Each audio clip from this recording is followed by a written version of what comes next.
What's going on, sports fans, and welcome to another episode of Insights from the Locker Room. I am here, your host, Derek, a.k.a. Bone Crusher Dennis, is in the building, along with my co-host, Tyler, a.k.a. Moose Johnstone.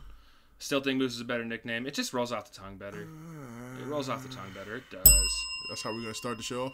We'll start with the find. We need a find bucket. So, we have... Starting with the finds. So, everybody knows we have been keeping track of these finds. Yes, we do. I'm well into the, $50, $75 range. You're probably around 50-ish. Yeah. I think I've been fined more. I do a lot more self-sucking. Have we really... actually, we can just go back and listen to the shows and tally it up at the end. Yeah, but we're going to get a jar. And it's just going to be... You want to have the fine jar here? I feel like we need a fine jar. It's going to be full of cash. And then you'll see the bottles we buy with it afterwards. Old Town is going to be rich when we're done recording this. Oh, for sure. Hands down. Let's go so, thank you for the introduction there, Derek. So, what do we got today? Yes. So, today's episode is a very special episode.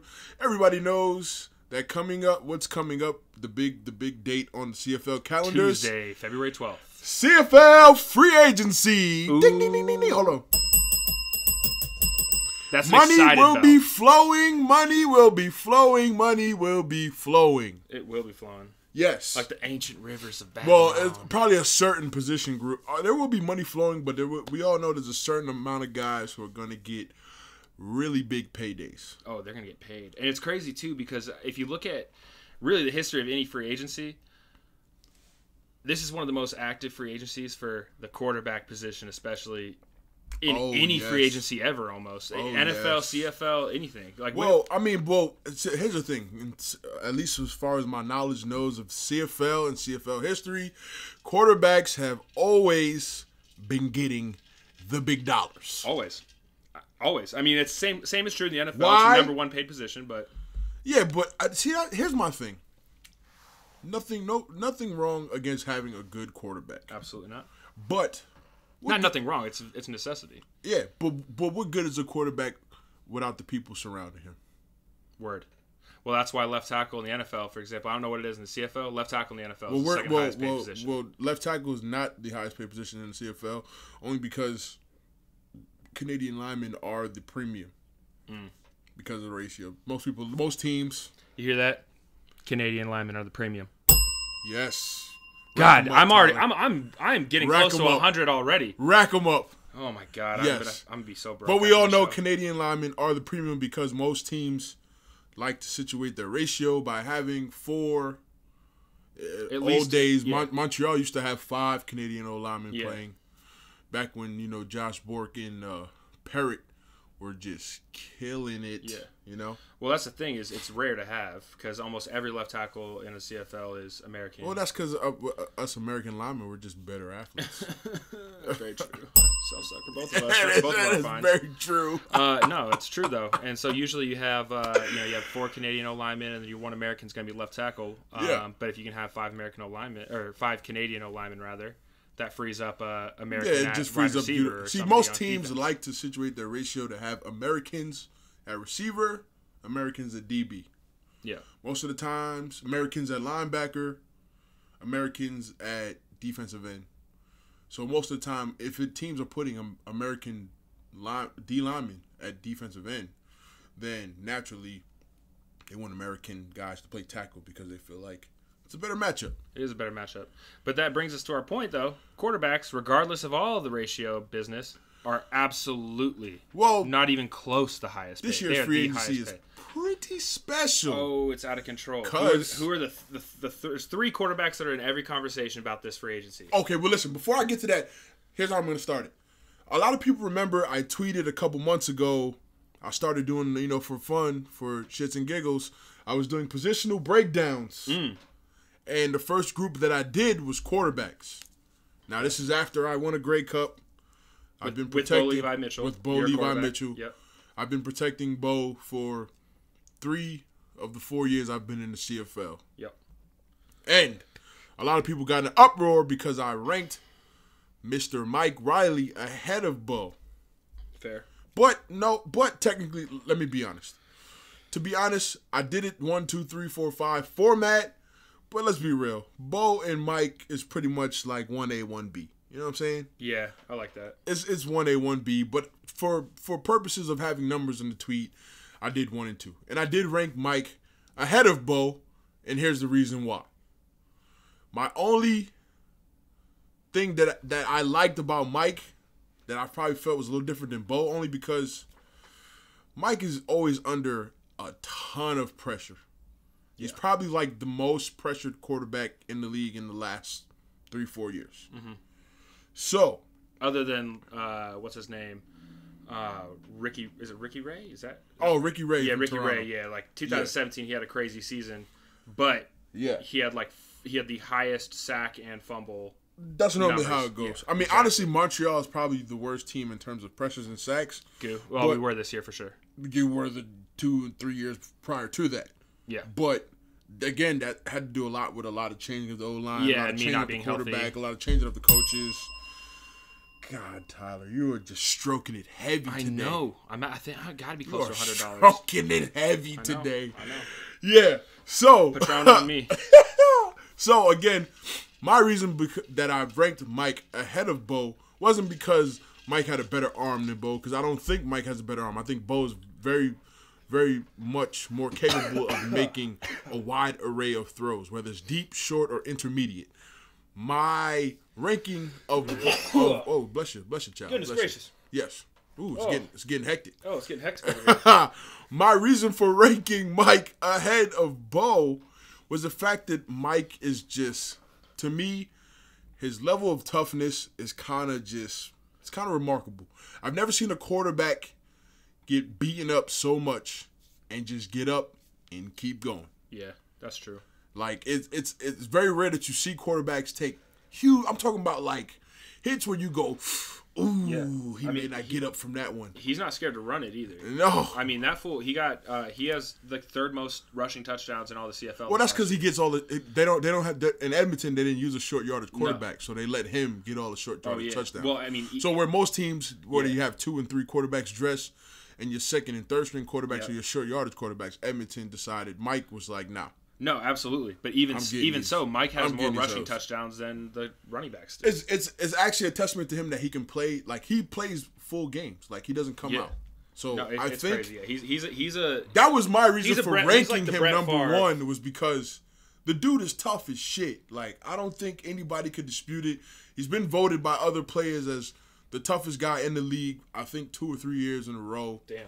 Like, the dude is tough as shit. Like, he puts it on film. And you could tell, like, there's times where I know, I can see it on his face, he's probably livid with his offensive line for getting his fucking head cracked. But the dude, like, gets up and comes to the sideline. I think one time he blew up on the offensive line and they tried to make a big deal out of it. But honestly, in my opinion, from watching it, I felt like it probably was like, it kind of built up, enough is enough. Yeah. I'm tired of y'all getting me killed. Y'all need to tighten up type of thing. Yeah. Which is not, it's not wrong with that. Nah, your quarterback's your leader of your team. He's supposed to rile the guys up. He's supposed to get them going. That's just how it is. Absolutely. So he's tough. Yeah. So you ranked him over Bo. I ranked him over Bo for that simple reason. Mike Riley, 2 Bo. Even though Bo has more Grey Cups, yep. Bo has more MOPs, Bo has more Grey Cup MVPs. Bo, quintessentially, he is this era's Doug Flutie of the CFL. Fair enough. Very fair. Bo is a savage. Mm-hmm. Just from being in the locker room with him, I love him to death. He knows that. He did get a little upset with me when I ranked Mike ahead of him, and I gave him a little joke like, "Oh, Mike did throw for more yards than you." But yeah. I mean, yeah. So Bo Levi he led the league in touchdowns, in passing touchdowns. Led the league in touchdowns. Led the league in passing touchdowns. And just to say, I've never been on a team where the quarterback didn't lead the league in passing touchdowns, whether it was in red or green. Good. Ding ding ding ding. Yes, sir.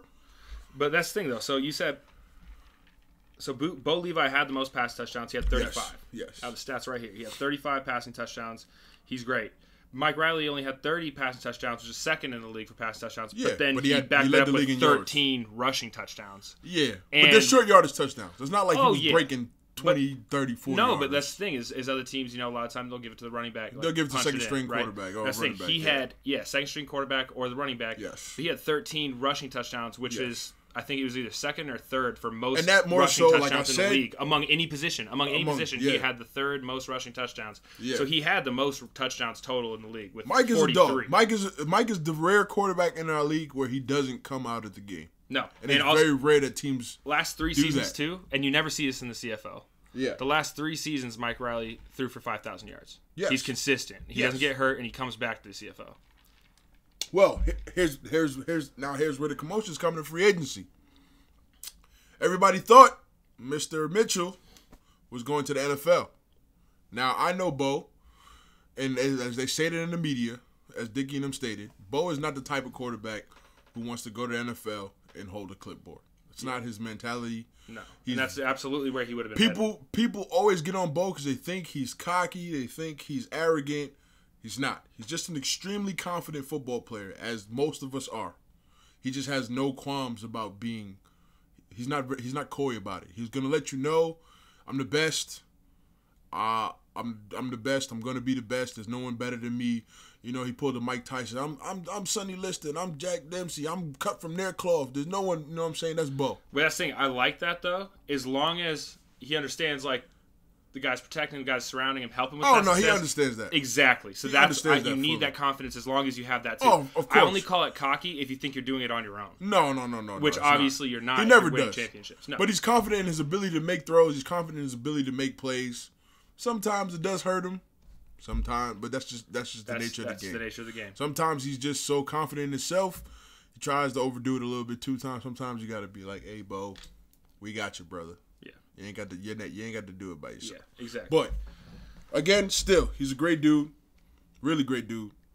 He now there's reports saying that Mr. Levi Mitchell plans on coming back to the CFL. Now, here's where things get interesting. Mike Riley's supposed to be the big fish. But if Bo comes back, what makes then? 2 really big fishes in the pond. So let me put my 2 cents in that. So with both them come back, so there's before we get into like just those 2, there are 3 major quarterbacks in this free agency. Trevor Harris as well. Trevor Harris is the third one. And Trevor Harris, you know, he really came into his own, especially at the end of the season. Especially in the playoffs, he had a record-setting 6 passing touchdowns in their Eastern in the one game. Yeah, in the one game. Yes. But he had the least touchdowns, and least yards of any of these 3 quarterbacks we're talking about for the regular season. Well, yeah, it's natural. Natural, and because of that, he also had the least interceptions. But he's a very good quarterback. But going back to the Mike Riley. Well, here's my thing with Trevor Harris. Trevor is a good quarterback. He's pretty much close to the upper echelon of elite. Yeah. Honestly, when you talk about quarterbacks, you can pretty much break them up into tiers. Top tier quarterbacks, is really 2. Is Mike and Bo. Those 2, hands down. You know they're going to get it done. Best 2 quarterbacks. Yeah, that's true. They win. They're tough. They got the stats. They got the awards. Only thing is, it's not only thing that gets interesting. The only difference between them is who's gonna get paid more.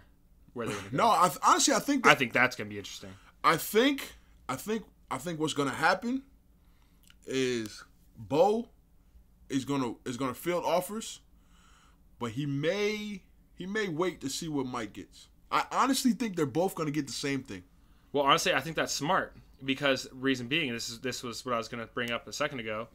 I listened to an AM station's I can't remember, I think it was 660, can't remember where from, but they were interviewing Mike Riley. Yeah. And they were talking to him like, what's important to you? And it's for him, it's not about the money because he knows he's going to get paid. He knows he's going to get paid. He knows he's going to get paid. It's about winning, right? Yeah. But then I also saw the oh man, what's this guy's name? The GM for Edmonton. Brock Sunderland. Brock Sunderland was saying, if it's a money thing, it's not a money thing. No, because no one will I will not be outbid. Yeah, he's going to match. He's going to match whatever anybody. Everybody's going to have the same dollar offer. Exactly. So Mike Riley, come down to where does he want to play? Location. And what's important to him, listening to that one interview I listened to, what's important to him is winning. That's it. Winning. So my question for you is, with you guys having you just won. Well, Mike, if you want to win, come to Calgary.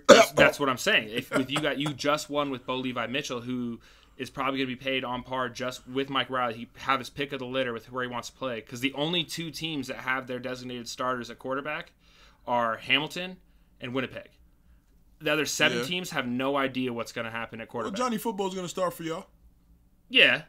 But it's because we paid so many quarterbacks. There's no way we're getting either. And also, so this is the Why other do y'all have so many quarterbacks? Oh. This is the other thing this is where I'm leading to. Don't you have like 5 quarterbacks? Yeah, we have way too many quarterbacks. But the thing is,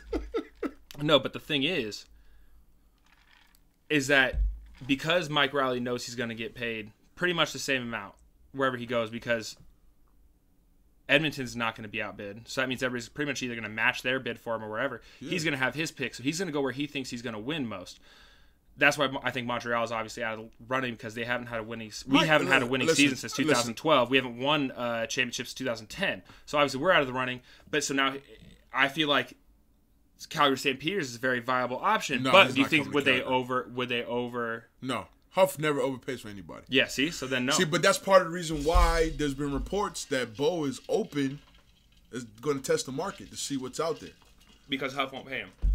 He's not going to get what he's due. Yeah. And honestly, if Mike Riley's going to make, they're reporting somewhere in the $700,000 a year range. I know for a fact Huff is not. I mean, unless he just drastically changes his whole. And that's what the reports say, is that Mike Riley they think he's going to breach 750. Honestly, if anybody's going to be the highest paid player in the league, it's going to be Bo. You think Bo will be paid more than Mike Riley? Bo comes back to the CFL, he's going to be the highest paid player in the league. Now, I'm not going to say any names, because I know how people like to get on Justin Dunk and all people at 3 Down Nation and other CFL reporters for their sources. Don't discredit your boy Bone Crusher as a journalist, because I got sources too, baby. Who has better sources than the players playing? You know what I'm saying? And you know what I'm saying? Sources. No, but I'm doing this. Honestly, my opinion, I think the 2 places that possibly I think Bo-Levi Mitchell could land if he doesn't decide to come back to Calgary, honestly, it's either going to be Saskatchewan, because I know they have the money. And they have the need. They have the need. They have the money. And I'm not going to lie, part of the reason why I went there is because that fan base, as a football player in Canada, it's cool. It's like playing for the Cowboys. It is. It's dope. I went to when everybody came to like that one workout I had, like my showcase out in Toronto. Yeah. Saskatchewan was one of the only teams that couldn't make it, and so I visited them and I went to go watch like their second game against Montreal, which is funny. Yeah. And it was wild. Like the stadium was sold out. It was it was like the second game of the regular season. Yeah. Game is sold out, and they have an incredible fan base. It's stupid. They're annoying. They're annoying as hell. Oh yeah. But I give it to them. They're very passionate. They love their team. Hey, they are no more annoying than Oakland Raiders fans or Philadelphia Eagles fans or. They're worse. You think so? I'm telling you, it's like the Raiders fans. It's like the Dallas Cowboys of Canada. But you know how Dallas Cowboys fans are. The Cowboys can suck. It's like Ohio State fans. But they're going to win the Super Bowl every year. Yeah. That's Riders fans. Yeah. They can suck. They can be 3 and whatever. Still, every year, we're going to win the Grey Cup this year. It's our year. We're going to get the Grey Cup. They're hopeful. Even though people could clearly look and say, we're not going to win shit. But still, hey, Rider pride. We're going to win the Grey Cup. Shout out to you, Riders I applaud them. Listen, I applaud you. I applaud you for that. It's annoying, especially now, because I played for you guys, and I left. And a lot of Rider fans still give me SHIT, Sugar Honey Iced Tea, and it's annoying. Sugar Honey Iced Tea, I never heard that one. Shit. Sugar Honey Iced Tea. It's annoying, but I respect it. I do. Now, back to free agency. I honestly think here's my two places. I'm just gonna give you a light off topic, like a light off topic. Light off topic, fine. Here's my 2 places. I think Mike Riley is going to be a BC line. Why do you think that? I think only thing that changes that, I think the only 2 teams that he's willing to play for, if he's not going back to Edmonton, and if he wanted to go back to Edmonton, he would have done it already. Yeah. He would have extended. If money isn't an option for the Edmonton GM, yes. If he's already saying, yeah, I will give you whatever you want. Yeah. And he hasn't said, yep, boom. He would have already gone back to Edmonton if it was about that. So clearly, the fact that his offseason home is in Seattle, it's a quick hour-and-a-half drive to Vancouver. Man, that's very true. I honestly think, and I said this months ago and people thought I was crazy when I said it. I even said it during the season. Mike Riley is going to be a BC Lion. I think it's pretty much done for. Do you think he has the opportunity to win with the BC Lions? He does, depending on what the moves. Now here's my thing. If anybody's been paying attention to team signings so far while it's been going on, BC's only made 2 signings this entire time. What are they? It's Odell Willis and Joel Figueroa. They re-signed him early. They re-signed Odell Willis. And then I think they re-signed Devin Coleman, D-tackle. Yeah. Now, Coleman and Odell, there are two good pieces on that defense from last year that they kept. Now, you've only signed 3 players.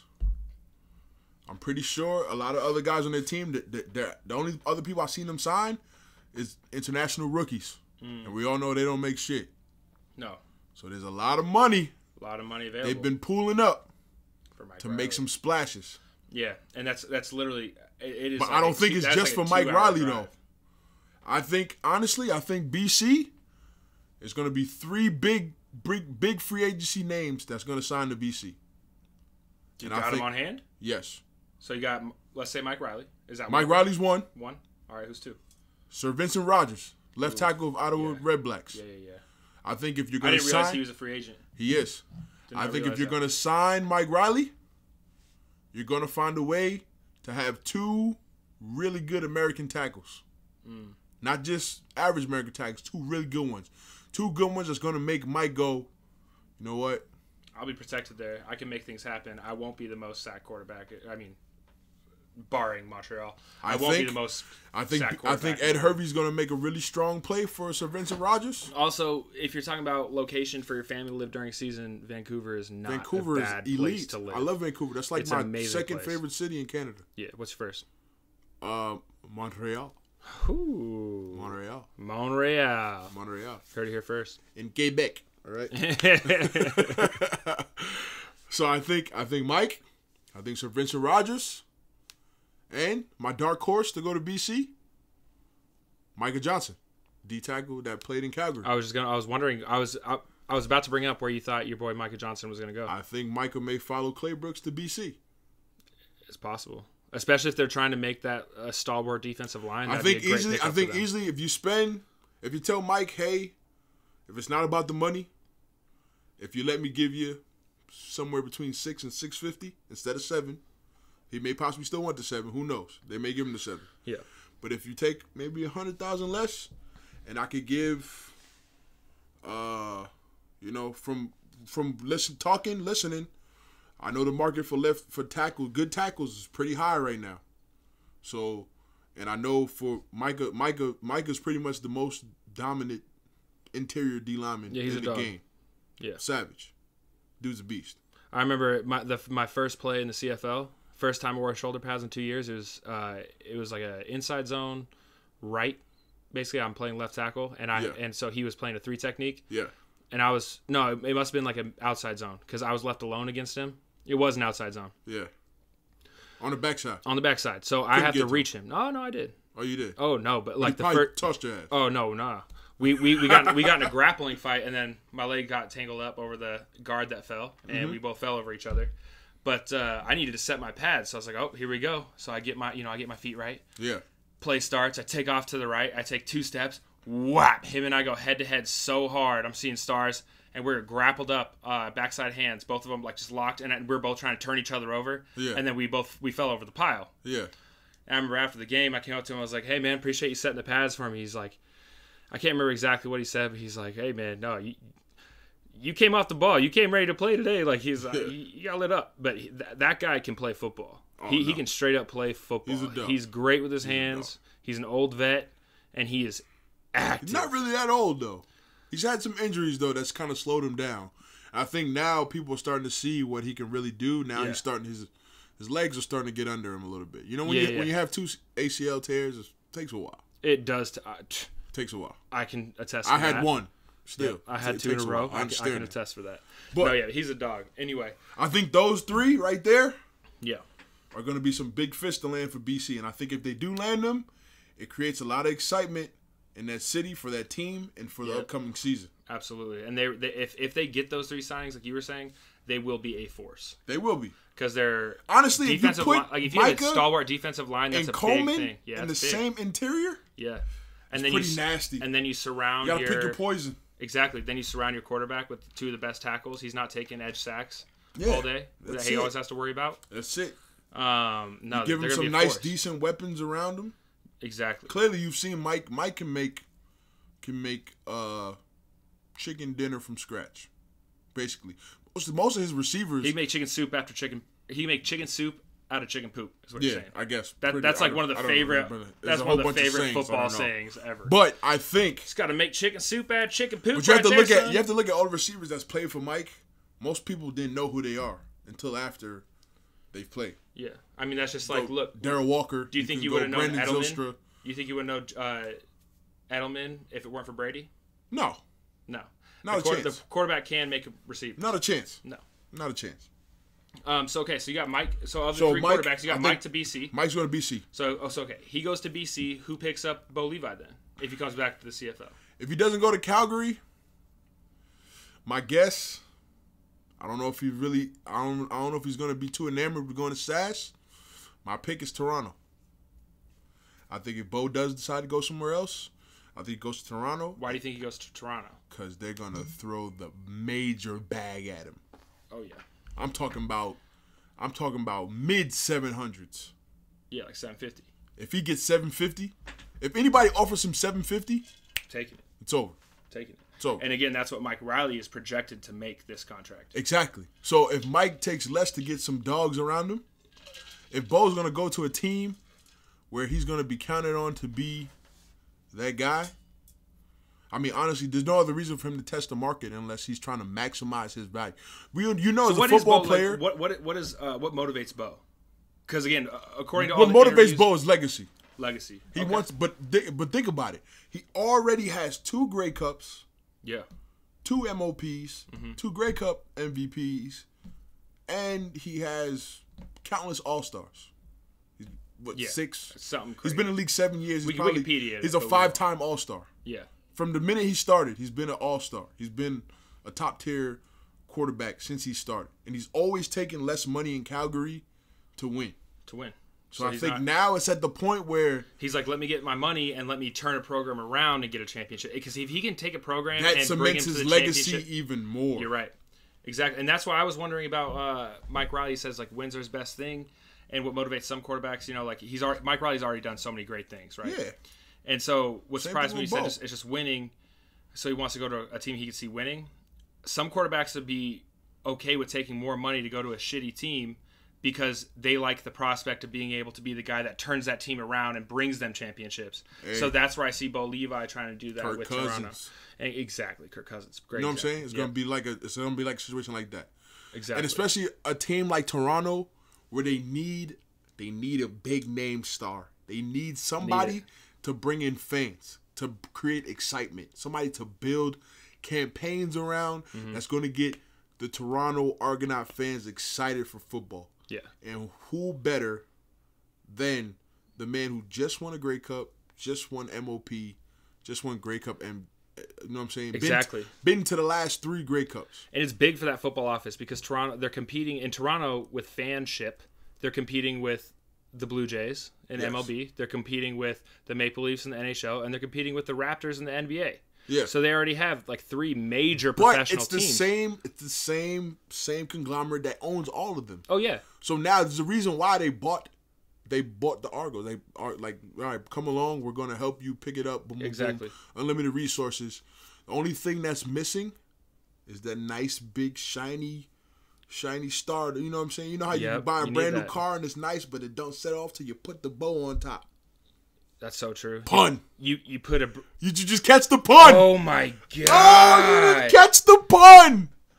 That was incredible. That was nice. See? You didn't even catch it. I'm going to fine us for a high five. That's embarrassing, the O-line fine. But other than that, the pun was incredible. That pun was nice. That was. Put the bow on top. Put the bow on top. Toronto, put the bow on top. That sounds pretty weird now. It does sound. Toronto, when you're listening to this, just put the bow on top. Yes, but again, I think... No, I think you make a great argument for that, though. That's so great. So, like, you have Mike Riley to the Lions. You have Bo-Levi Mitchell to Toronto. Yes. Okay, so where's our third guy go? Here's where it gets interesting. Where does our third guy go? What better than to go to a place where you know has a great system, great coach who's a former quarterback, great GM who's a former quarterback. And at this point, the only thing missing from your name is winning. I think Mr. Harris, if Bo goes to Toronto, come on and join the White Horse, baby. Yeah, it's the thing. It's like, that's that thing. So, guys in free agency are waiting to see where some of these quarterbacks sign, especially the wide receivers. But you got to think about it. Trevor's money, he's never made over $500. Yep. So I know Huff will be willing to go to about $5 for a good veteran quarterback. Yeah. That's going to help a transition. Especially one that's coming in hot, too. The best veteran, and you got to think about it. Trevor hasn't re-signed in Ottawa neither for a reason. Exactly. It's because maybe Ottawa isn't giving him the money, and he thinks there's a chance he can go somewhere else. Now, honestly, I feel like Trevor would come to Calgary just because the prospect of being winning in a set yep. tradition. It's like a quarterback who's dying to win, and he goes to play for the Patriots. He knows that if I take, I'm gonna get a little more than what I used to get, but it's still not gonna be what I think other guys are gonna get. Yeah, it's not what I feel like I'm valued at, but I'm in a position to compete and win. No, yeah, you're right, and I think that's a really, really solid argument. And it's really enticing because if you watch the moves that Huff's been making, he's been resigning a lot of the core guys that have won that Grey Cup last year, outside of quarterback, and Singleton left. Yeah. He went to the NFL. And Trevor could be that quarterback that you just throw back into that mix and can make it happen. What can help him other than playing for a really good former player coach in Dave Dickinson, who's a quarterback who's been successful in the CFL. He's won Grey Cups playing and coaching. Why not come to a guy where you know you could probably that might be able to help push you over that little hump that you've been getting stuck on. Yeah. Now, if he wants to make more money, if it's about making money or being in that upper echelon of paid quarterbacks, I think the other option for Trevor, if he doesn't come to Calgary, or if Calgary doesn't find a way to get him, if Bo doesn't come back, I think he goes to Saskatchewan. That's fair, because Saskatchewan will put up the money for him, and they need a quarterback. He'll be a top-paid quarterback in the league. Yeah. He'll be in a fan base that'll adore him and love him. They'll be super excited to have him. My only thing is, will he be successful in SAS? SAS doesn't have a great track record with proven veterans coming there and being successful. No. Also, their wide receivers. They don't have much. Suspect. Yeah. And that hurts any quarterback. Any quarterback that wants to pick his program wants to pick a program that has some. That's the only thing I think right now. What's hurting SAS is they don't have much to try to entice somebody to want to come there. Other than their facilities and obviously where they practice. Other than the facilities and the fan base. But city horrible. It's basically for those who haven't seen Regina, Saskatchewan. It's a college town where they're not even a college town. No, I wouldn't even say it. But the reason I said college town, it's like being in the States and going to a college town like Eugene, Oregon, or it's like going to Wyoming. Exactly, yeah. Or like Lincoln, Nebraska, where Nebraska is. It's Lincoln's actually kind of lit though here. I disagree with you. I've never been to Lincoln though. But I've only heard of people that live in Lincoln, and it's a nightmare. Outside of course, living, yeah. And it's just like Eugene. Eugene's a town of 300,000, just like Regina. Yeah. And the only it's probably no different than playing for like Wyoming or Montana. That's what I'm saying. It's like the only thing they have there is the Saskatchewan Roughriders, Yeah. which makes those games lit and makes those games very lit. Exactly, and makes it easy to find the money to build really nice facilities and things like that. Yeah. But then the downside is you have to live in a place where the wind is 80 miles an hour, which is something like 110 kilometers an hour for all my Canadian listeners at all times. And there's nothing going on. There's like a few dive bars. There's nothing going on there. At best, there's a few dive bars. So it's hard to entice players. Like, hey, come play for us. It's like, no, yeah. But okay, if you want me to focus, sure, it's a great place to go because there's honestly, nothing else to do. I think those of the top 3 quarterbacks, I think those are the places I think. I agree with you with all. Bo goes to Toronto. If they do move around and they don't stay, or I know for sure Mike's probably gonna go to BC. That's probably the only one that's for sure. Yeah. Bo to Toronto, it's a guess, but it's a pretty good one. Trevor coming to Calgary, I think is a pretty good guess. Yeah. If not Calgary, Saskatchewan, I think it's a good one. Saskatchewan. Now, if Trevor comes to Calgary, then I think Saskatchewan gets Jonathan Jennings, who is another quarterback. He was pretty good a couple years ago. Hasn't had the same success. He's going to be moving on from BC. He was supposed to be BC starter. Took a pay cut. Lule supplanted him. Lule is a very good veteran back. And I think also that's part of the reason why Mike will go to BC as well, because him and Travis Lule are boys. Tight. Best friends. That's big. BFFs. So he's living an hour and a half away from his hometown.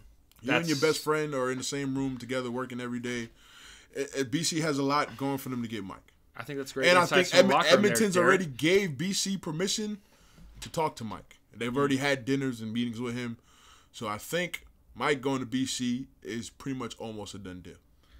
I mean, well, you heard it here. We have Mike Riley to BC. We got Bo-Levi to Toronto. We got Trevor to either Calgary, most likely, or Saskatchewan as like a backup kind of thing. Yeah. And those are our picks inside the locker room. Some scraps. I think right now, all the uncertainty surrounding the Rough Riders is going to leave them very short-handed when it comes to the pick a litter of top-tier quarterbacks. Now, fair again, they may still have their pick of other big-name players at other positions, just because if you're a wide receiver, if you're the top wide receiver in the free agency, Saskatchewan looks pretty good to you, because then you could be the number one. There's a team where you could go and you'll be the number one off the top. Yeah. If you go to Toronto, you could be a number one receiver because they don't really have anybody.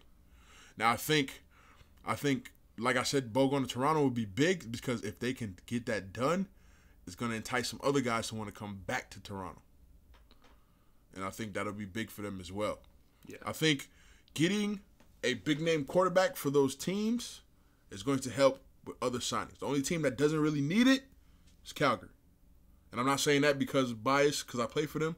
I'm saying it because if you look at the signings that's been occurring, we pretty much signed back most of the core in Calgary, especially for defense. A lot of big performers for us last year were rookies, so they're still on rookie deals. So you don't have to worry about that yet. So I think people looking for Calgary to have a down year, you may have to wait another year.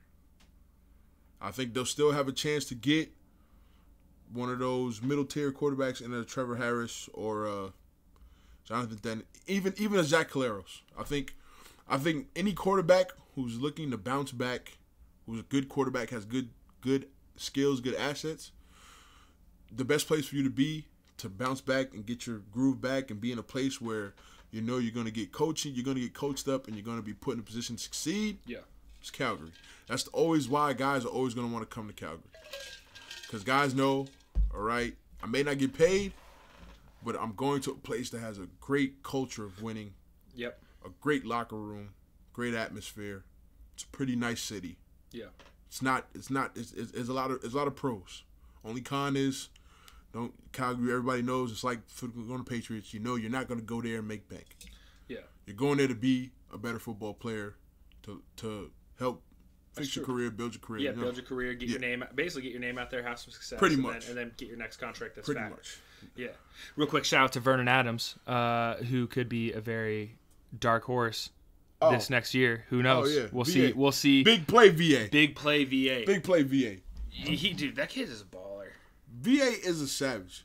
And the thing I like For those about that don't VA, know, Vernon Adams, quarterback, Montreal Alouettes. Yes, Played Vernon with him Adams. senior year of college. We would have had a national championship run had he been healthy all year. Yeah. Straight up. Yeah. We lost 2 of the games he was out. And I like VA. I think people knock VA too much. for no reason. VA's a baller. And I think his biggest the thing I like about VA the most is the energy that he brings to a locker room. That dude's energy, it's constant, man. He is an energizer incredible. bunny. It's incredible. He's one of those guys that no matter the day, he could be No having matter a rough what day, but you he go got in the there. roughest day in life, you would never know because he's going to go pick in there. everybody up around him. Exactly. He's going to go in the locker room.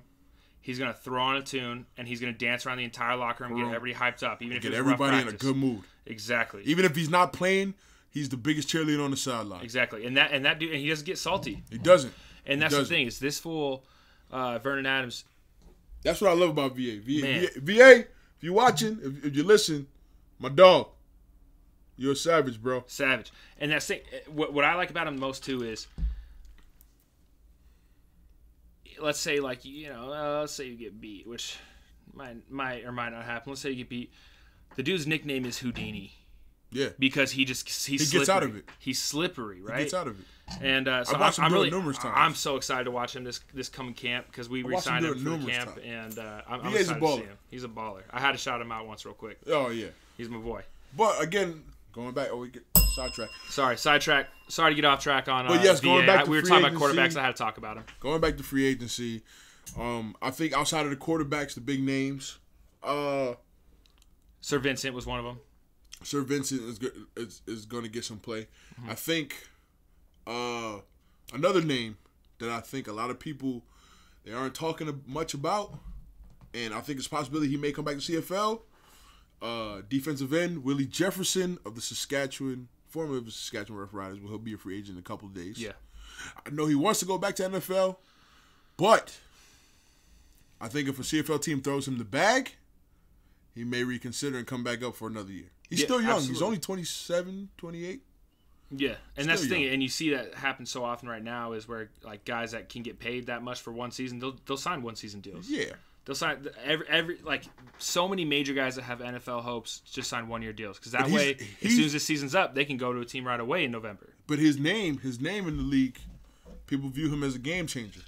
And when people view you as a game changer, you know they're not afraid to run the market price up. I think Willie. I think also a big name. Oh, I meant to throw a dark horse too to BC. If they don't get Micah, Yeah, I think they'll get Jagarrett Davis, number Jagarett 95 Davis, from Calgary. I was gonna bring that up as well. Yes, I think One of those JD guys is gonna not go to coming back BC. to Calgary. That's No. for sure. No, for If sure. I think both probably If won't they make it were, back. I don't think neither one of them's coming back. No, they're not I think gonna if go they back were, to they would Calgary. have signed already. That's what I'm saying. If it was an offer that was worth it, they would have signed already. That's the thing. I think that, think they're going to hit the open market and they're going to Yeah. get more money than they would have got in Calgary. I which think is that's the probably thing true. with Calgary is like they kind of they almost have a plan for guys leaving because they're not going to make that much money, but they also entice some good players to take the pay cuts that you were talking about. Yes. To play for a team that is likely going guys to who be in the will take championship. it, guys who they Guys know who will take it. Exactly. So like they kind of they account for those guys that are going to leave. Yeah. And I don't think either of those two D-linemen come back. Yeah. I think the three teams that are going to make the biggest splashes in free agency: BC, Toronto, and I think the third would probably have to be SAS. SAS is going to have to make. They're going to have to make some splashes in free agency to get some guys to come in. So they're going to have to throw money to get some guys that want to come. Yeah. If you're looking at the overall picture, most guys are going to be very hesitant with going to SAS. Exactly. And I think again, the position that they're in with their coach leaving, with Jones leaving, even though a lot of the coaches that they have now there have already been there. Yeah. I think the biggest thing is just culture, knowing what to expect when they get Culture, there. and I think another big thing too that people don't realize outside of the locker room is another thing guys look for is what team's going to take care of me. Yeah. What team's going to give a shit about my well-being? Yes. Whether that's like, That's okay, big. do they have the training facility? I Do they didn't have the realize that strength going to coach? free agency. My first time around, my biggest worry was the money, and I tell you, I regret it to this day. I think when you go into free agency, here's my advice to guys who are going through it for the first time who haven't. But when you're going to free agency, you should really look at the full picture. Do your research on coaching staffs. Do your research on the personnel. Do your research on GMs, front offices, owners. Training room. Do your research before you make any decision to sign anywhere. Yeah. Because if you're just basing off of who's going to throw you whatever money, sometimes people throw you money to get you to come there with no intentions of really having a true plan for you. Winnipeg. All right. So, guys out there going through free agency, take it from a guy who's been through it once and it didn't work out for him. Please take into consideration the very full picture. Look at everything. Don't just look at the paycheck. Make sure you do your research. If you got friends that play for the team, call them and ask them what it is like there. Yeah. And tell them to keep it real with you. Yeah. Like, are you going to get promised things that don't happen? Players, we have no problem with keeping it real. We ain't listen. None. Well, some guys probably do throw shade just to try to help save themselves a career. Yeah. So you have to be careful. But make sure you got a trustworthy person that you know. You can call them and go, hey, man, tell me about such and such. Tell me about this place. Tell me about this team. Tell me about this locker room. Tell me about this coach. Tell me about how this GM teach you. Tell me what the trainers are like. Tell me if you get hurt, do they take care of you, or are they going to bury you on the 6th game and forget about you, or are they going to cut you? You know what I'm saying? Like, do your research. Do all of it. It's not going to hurt. It's only going to help you. It's a big decision. And again, you have to take into consideration all types of things. Family, life, living, everything. Exactly. And talking about the money, too. If you make your decision on money, well, what's money if you're not taken care of? You're not put in a position to make all that money. Trust me. You wouldn't get it anyway. Take it from a man who's been there. The grass isn't always greener on the other side, figuratively and literally. Literally. Which I think is a good point. And I think it's a good time to go to our next topic. We got the next topic. Okay. So our next topic is we're going to go back to the CFL Europe things because there's been a lot of action with our commissioner and Brosie's been busy. Yeah, Brogy, he's been busy. And he's been in Europe. He just finished his Europe tour. He did a world tour in Europe. We signed so many agreements with the CFL and Europe. Off the top of the head, we have the GFL, which is the German league, the FAFF, which is the French, the FAF. The FAF. That's the French American Football Federation. Those were the first two to officially sign with us, and we also signed with a bunch of other countries. You know, Denmark I know is one of them. What else? I think Sweden. Poland. There's like 9 Denmark. Others. Yeah, and the big thing with that, and the commissioner's goal is to bring more talent to the CFL and also to give opportunities for Canadian U football teams and guys out of high school and guys that are finishing college football to go play there if they can't make it in the CFL. Now, what this mimics is, like we talked about in the first episode, it mimics the NFL. I'm backtracking from that. Doesn't even mimic that. He is clearly doing this now to help with combating with the AAF. I'm convinced. The AAF being the Alliance Football League, which the Alliance of America starts playing this weekend. Yeah. Yes. Which is the best option to get back in the NFL now. And I'm definitely going to the game Sunday here in Phoenix. So I will be live tweeting from the game to let people know what I think. I didn't know you were going. I'm going to go with you. I'm going. I want to go with you. Can I get? I'm sure I can get a ticket. There's no way they sell I may have an extra for you. Yeah, I'm going to come with you on that. But I'm going. Yeah, absolutely. I want to check it out. I want to see what it's about. I want to see if it's really hitting for some. Oh, we're going to talk so much shit about O-linemen at that game. Oh, for sure. For sure. But, again, I think now this is really a great ploy to try to find talent from other places because the talent pool in America is going about to to the get AFF. really thin. Yeah, and that's because the AAF offers a lot more money than the CFL does minimum. Well, at least for rookies. Yeah, exactly, for rookies. It's not going to compete with the top CFL salaries. No. But it's going to compete for incoming talent, which the CFL has been thriving off of for, I would say, the last 2 decades. Well, I wouldn't say it competes with the incoming talent. I say it shits on the incoming talent. No, the AAF shits it on... It waters it down completely. Oh, my God. Every you got to American remember, will go to the now, AAF. too, now, after the AAF is just now. Next year, the XFL starts. Yeah, which has more money than There's the actually AAF. another league called the Freedom League that's starting. Yep. Do you know the XFL has 5 years of funding already paid for? 5 years of funding? They already have 5. I talked to one of my friends who works for an agency. He works for CAA.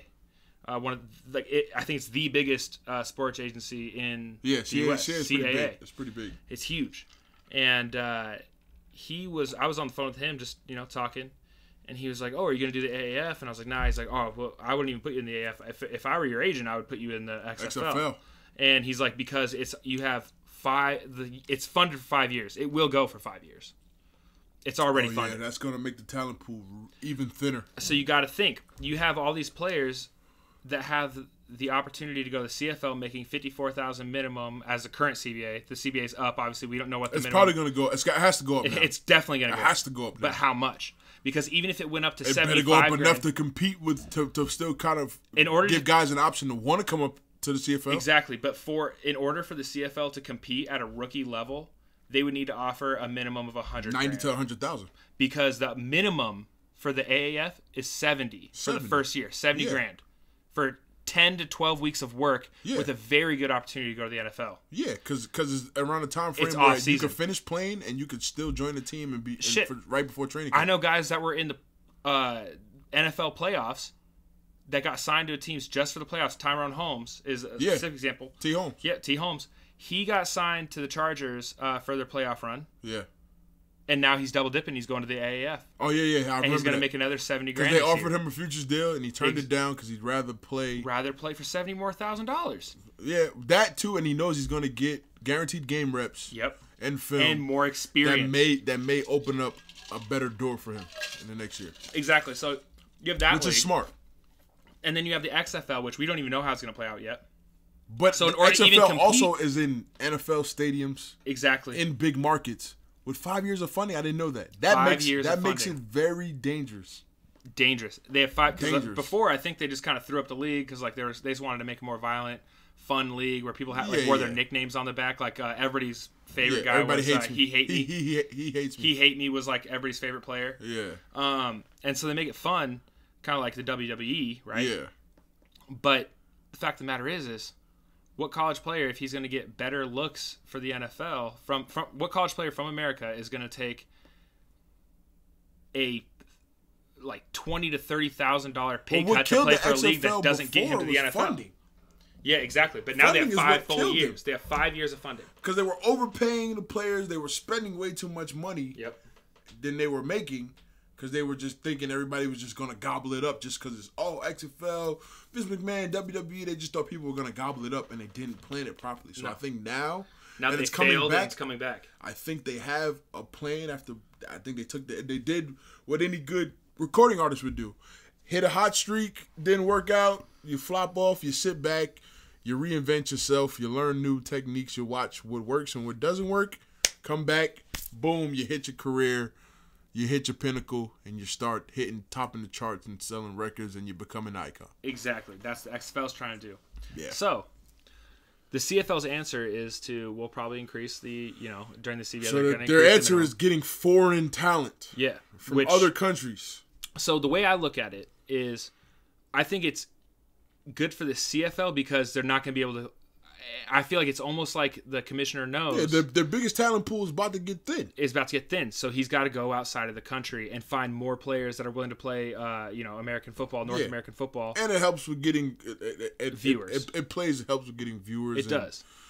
TV deals or streaming deals or whatever to watch it for other countries to watch it. Yeah, sounds good, but I think the biggest reason, and it's not coming out and saying it, but it's because these new leagues are going to create an issue with the biggest talent pool that they already have, which is USA football players. Exactly. And I think, and going back to the NFL Europe which is going to make, for Americans in the CFL, it's going to make it even harder to even make it in the CFL. Yeah. Because now Americans have always had to compete against not just ratio, but also compete with getting on the field with other Americans. See, that's the thing people never understood is that when you're an American or international in the CFL, you're not just competing with guys at your position. No. You're competing with every international player on the roster. And you have to be so much, you don't just have to be better than that international player. You have to be like it has to be clean cut, and not even clean cut. You have to be so much better than that fool that it makes sense to start you over like in another American at a different position. At another position. Exactly. So see, I don't think fans know that it is very hard to make it in the CFL as international. It is very hard. That's why I would have came up to the Stampeders as an American, and they straight up told me, no. Come up, like, we know we won't get you because we don't have your pick, but come up as a Canadian because if you come up as an American, we're fucking you. Yes. So just wait, get your citizenship, and come up as a Canadian. Because you weren't going to beat me out for left tackle. Well, first off, yes, I would. No, you wouldn't. we got fine happy there. We'll figure that out when it comes down to the footwork competition that's up and coming. Hey, your boy's getting his strength back. I just got reevaluated. That's today. the truth, though. I'm getting the truth, though. You wouldn't beat me. That's not true. I was just coming off from winning MOL. You wasn't gonna fucking supplant me. Are you kidding me? This fucking guy. Anyway, back to we're off topic fine for both of us. We were well over $150 in fines. Anyway, so back to it though. I think it's good and bad. What I think the commission is doing. It's just there's good and bad. Now people, before it seemed like a gimmick, it seemed like real, but the international portion of CFL 2.0 is real, and Ambrosi is making these connections. He's made these deals. Yeah. Now I think the reason now it's starting to make sense. The reason is to help build CFL's talent pool back up by incorporating other international people from other places. Exactly. And building that bridge. All right. Yeah, and so, that's good. Yeah, it's smart, but is it going to work? We will see. Who knows if the product that CFL is used to seeing, a lot of fans used to seeing, is going to become very different when you start incorporating players from other places. Now I think it makes sense the number of leagues that he's making connections with, because then if you could get 1 to 2 players from each league, it's only 9 teams. You could kind of make up for. Yeah, whereas like the German league is 32. Yeah, the German league has 32. I think teams. You can make up for bodies. The French league doesn't have as many teams as Germany, but they have like the reigning European champions in American football. Mm-hmm. So there's gonna be some good talent coming there, but it's not like they're just gonna sign players. It's not gonna be the same. No country plays football like US of A. No, and it doesn't breed football players like US of A. And then and the rankings of football, it goes US. Canada, and then everybody else. Yeah. That's the ranking of football players. It's not going to be the same, but it may help stop some of the bleeding that's going to occur from all these new leagues popping up. Exactly, because literally... But not to get long-winded on this. Not to get long-winded, but like... Last topic literally. Of this show, because the show I know people get annoyed when the show gets a little longer than an hour, but last topic of the show that we're going to talk about is market. I tweeted some things. I didn't tweet a question of the week. I'm sorry for slacking. Yeah, sorry. But Derek was slacking. Marketing. Oh man, I think we're yes. But marketing tools that the CFL could use to help build viewership, fanship. I thought it would be a cool idea if the CFL incorporated some type of throwback night for the Thursday night games, or maybe even some color rush jerseys where you got, like I think you guys unveiling your new uniforms. I think that was pretty dope. Yeah, I think the uniforms are pretty nice. I think it helps. Montreal. He's talking about Montreal. We just yes. We just launched all of our new uniforms, new unis, full new marketing. But they look kind of like some color rush type stuff. Yeah, so the colors definitely more colors, solid. They're definitely more brighter. Pop, more pizzazz to the uni. I think that was a dope idea. I think the CFL should look at that as a league-wide thing to just kind of, build some marketing tools to help build with money. Exactly. I think if you incorporate a night like the NFL did with the Color Rush thing, because I know a lot of people in the States, they love the Color Rush games. They love the Color Rush uniforms. It's a big thing. I think if the CFL kind of adopts that idea, maybe throwback, maybe even have some teams wear uniforms of old CFL teams from back, even like U.S. expansion team logos. Yeah, maybe some Las Vegas Posses or the Birmingham Knoxville, Barracudas or the San Antonio Texans. Yeah. Yeah, you know what I'm saying? I think that'd be dope. I think it would help for sure. Less the color rush, more the throwback. You know, because CFL does have CFL has a great history. I think the throwbacks would be dope. They did do it for a short time, I think, between 2008 2011. Yeah. And they stopped. I don't know why. They should have kept going. Well, you can always redo it. And and I agree, because everybody's always trying to, like we just did, rebrand, put new jerseys in the mix. And if we just did like a league-wide, one game a week, like the game of the week, the Thursday night game. The Thursday night game. Right? Do throwback night. Every Thursday night, especially early summer. Yeah. When people love to come to the games, there's something to do in the summertime. Yeah, exactly. I think having the Thursday night games a throwback night especially before the NFL games start. Yes. I think that'll be big. Yeah, and the fact that every game's going to be on ESPN this coming season. Yeah. It would be awesome if it was like, all right, well, this is, the throwback game. Listen, I know it sounds corny. Like, uniforms, I know people big are like... right now in football. They're huge in football. And especially for the younger generation. Yeah, coming from a guy that came from Oregon, the most jerseys of any football team out there. Big. I have 53 or something jerseys. Right? Yeah, 53. Stupid. Crazy and from Oregon. What I think would be big, though, it makes the game... from a player standpoint, you always talk about how every game is the same, this, that, and the other. But for a game like a throwback jersey game, it's only going to be against a good matchup. Like, they're going to schedule it so that game is between two teams that everybody wants to watch anyway. Yeah. And the fact that it's color rush or throwback jersey game, you're going to play not necessarily harder, but it's going to make the game special. And if you have more special games every single week or throughout the season, you have like 9 games especially that are special, like throwback special especially games. Especially like Labor Day games where you make those throwback or like a special uniform color rush type thing. I think that'll be huge. It would be huge. And I think throwback color rush can come in later years. I think throwback would be huge. I think throwback would be big. Way bigger. Because, again, CFL has such a great history, and I don't think they're on par with the NFL yet to get into the color rush. And I think they have too many. I think CFL has a lot of old school fans that would just love to see the throwbacks. Yeah. Rather than, a lot of young fans that want to see, like, the new shit. Like, oh, damn, did you see how crazy their uniforms were? Yeah. But I think that's just as cool to see old uniforms. But that's what I'm saying. I think they should cater the old fans are always going to be there. They're not going anywhere. They're diehards. And I think a throwback night will help for them. But I think the color rush thing is more for the younger generation because football's, like I said, football unis and football swag, especially for the younger kids, are big. Kids love attaching themselves to a team or a league where they could go, yo, those uniforms are hard, yo. Like, I like those colors. Yeah. Oh, yo, you see so-and-so cleats, you know what I'm saying? They do it with the NFL. Players come out with certain customized, that's why the customized cleat became a big thing. During the warm-up? Yeah, kids love the customized cleats and the special cleats. Yeah. They love the bright popping color uniforms. That I think starting to incorporate that will help with digging into the younger market and getting the younger generations to want to watch the CFL because you have to do something that's relatable. Even so, like when they started doing the Thursday night live, the concerts and stuff, stop picking these country singers that all the old people or the fan base already likes. Get something new.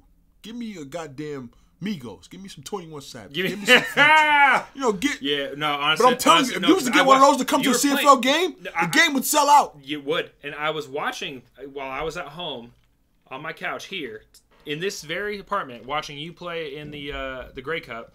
And they had God knows what talent at halftime. I had no idea who they were. It was the girl. They were terrible. The Canadian chick. Yeah. She's not bad. No. They were good singers. They were it's good for a certain generation. But I think... But at the same time, it's like, who were they? I don't know who they were. Yeah, you want to appeal to the younger masses? Yeah.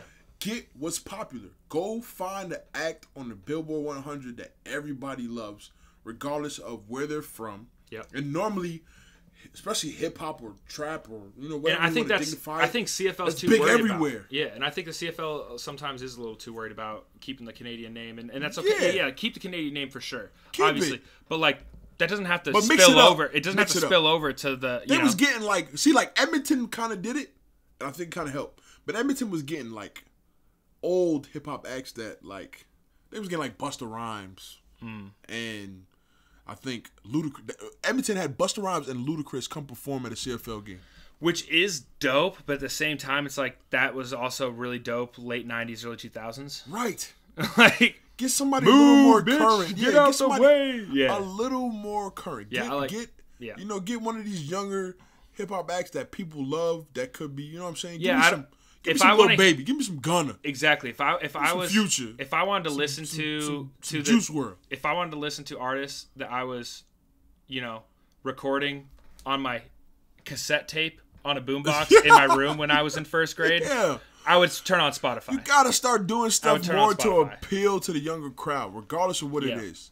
It'll bring in the revenue that you need. Sometimes, in order to make money, you gotta be willing to spend a little more than you're accustomed to.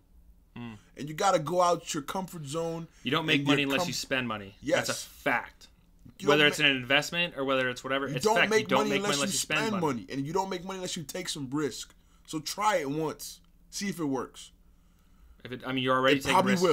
It probably will work. And that's saying, so what's especially in cities like Toronto. Yeah. And you know what I'm saying? Think about Calgary, BC. Shit, get Drake to come perform at one goddamn Argo game. Watch how many tickets sell. Honestly, I wonder what the communication has been, because Drake is such a big supporter of Toronto sport. He even shouted the Argos out when they won the Grey Cup. Ask him yo, we need to help build this. Yo, just come to a game one time. If you don't have the dollars for it, just put up some dollars. It's his hometown. Tell him to come for 10 minutes. Yeah. You could afford 15 minutes. Literally. Yeah. Have him perform 2-3 songs max at halftime. Not even one song. The place have him come out. Have him come do the coin toss one time. Yeah, that's so right. You're so right with that. That's it. And that's the thing and that's big for Canada. Say, hey, Drake is doing the coin toss. It's not just a Toronto thing. If Drake is performing at a CFL game, young Canada is tuning the fuck in. They're tuning in. They're tuning in. That's so true. And that's the thing about the color rush uniforms too that people love. When I'd already committed to Oregon at this point, right? Because they had the cool, at the time I committed, they had the gridiron, the steel shoulder pads, stuff like that. And I went to the national championship game when I was a senior in high school when they played Auburn. And they came out in their Vapor uniforms, the Nike Vapor. Yeah. And they were in all white and had these neon green socks and cleats and neon green outline numbers. Yeah.